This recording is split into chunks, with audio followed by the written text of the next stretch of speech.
អូនថាអូនស្រឡាញ់បងគឺជាបងតែហេតុអ្វីទើបអូនលួចមានគេតែលាក់យូរប៉ុណ្ណាប្រាំបងបានទេឲ្យបងបានអងចិត្តអូនថាវាមិនពិតទេអូនមិនបានស្រឡាញ់គេទុំយ៉ាងគឺមិនដូចអូនគិតរាប់អានគ្នាធម្មតាគេនឹងត្រឹមជាមិត្ត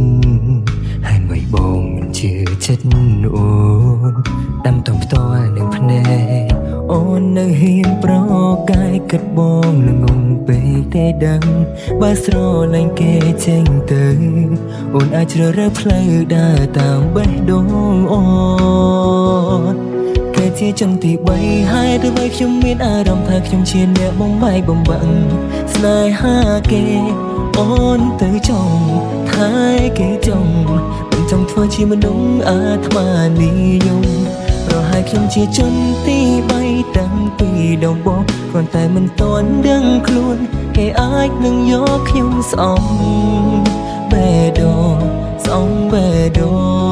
ងដែលកំពុងឯកា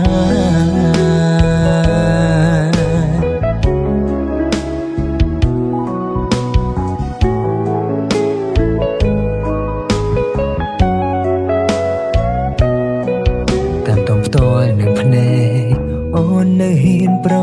កាយគិតបងល្ងងពេកទេដឹងបើស្រឡាញ់គេចេញទៅ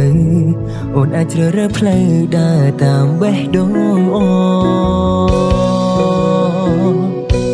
គេជាជនទី3ហើយទោះបីខ្ញុំមានអារម្មណ៍ថាខ្ញុំជាអ្នកបំបាយបំបាក់ស្នេហាគេ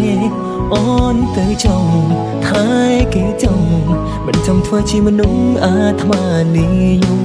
ប្រហែលខ្ញុំជាជនទី3តាំងពីដំបូងគ្រាន់តែមិនទាន់ដឹងខ្លួនគេអាចនឹងយកខ្ញុំស្អប់បេះដូងស្អប់បេះដូងដែលកំពុងឯកាគេជាជនទី3ហើយទោះបីខ្ញុំមានអារម្មណ៍ថាខ្ញុំជាអ្នកបំបាយបំបាក់ស្នេហាគេអូនទៅចង់ថាគេចង់មិនចង់ធ្វើជាមនុស្សអាត្មានិយមប្រហែលខ្ញុំជាជនទី3តាំងពីដំបូងគ្រាន់តែមិនទាន់ដឹងខ្លួនគេអាចនឹងយកខ្ញុំស្អប់បេះដូងស្អប់បេះដូងដែលកំពុងឯកា